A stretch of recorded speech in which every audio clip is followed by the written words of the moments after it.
Yun, magandang tanghali sa iyo mga kamangeng. Panibagong video, panibagong putahe na naman lulutuin natin. Luluto lang tayo ng pangtanghalian natin. Gagawa lang tayo ng pininyahang manok. Ito po nga pala yung ating mga gagamitin para sa ating pininyahang manok. Meron tayo ditong hotdog. Tapos ito rin yung manok natin. Siyempre nahiwa ko na yung bawang. Tapos yung sibuyas natin nahiwa na rin. Meron din tayo ditong pasas. Tapos sinama na rin natin dito yung ating chicken cubes. Meron din tayong gatas, 140 ml yung gagamitin natin, yung carrots natin. Tapos syempre ito yung ating pineapple. Yan mga kamang, prituhin pala muna natin yung carrots.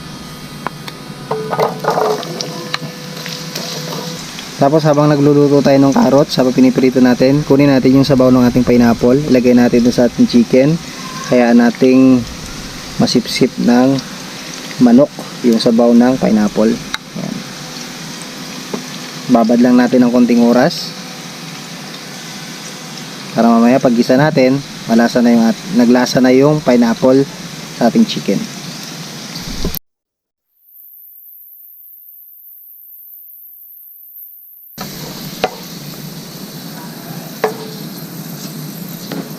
Yung mga kamangay, okay na yung carrots natin, naluto na natin. Sunod naman natin yung hotdog.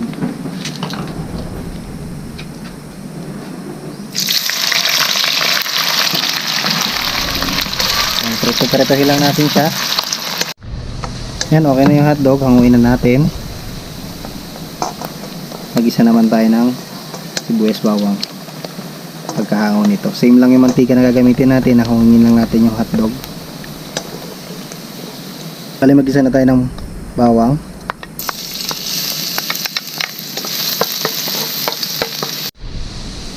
Sunod na natin yung ating sibuyas. Ngayon, lagyan na natin yung ating manok. Kasama na yung sabaw ng ating pineapple.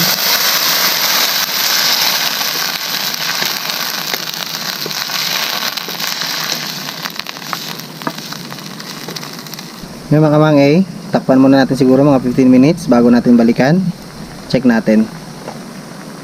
Ngayon mga kamangay, check natin. Yan na to.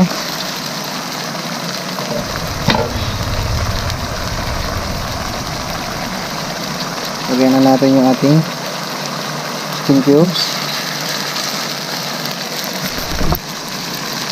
Naglagay na rin tayo ng paminta.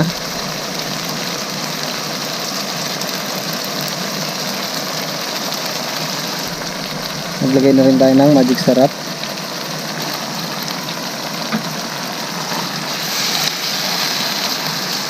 Tapos ngayon ilagay na natin yung ating carrots.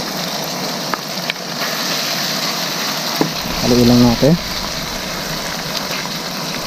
Ngayon naman ilagay na natin yung pineapple.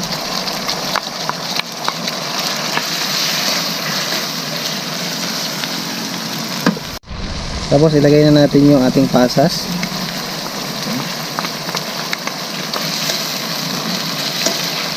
Lagyan na natin yung gatas, 140 ml ito. Depende lang sa inyong tansya at gusto ng lasa. Ngayon mga kamangay, pinakalas, lagyan na natin yung hotdog. Ayan na to. Pwede na tayong kumain.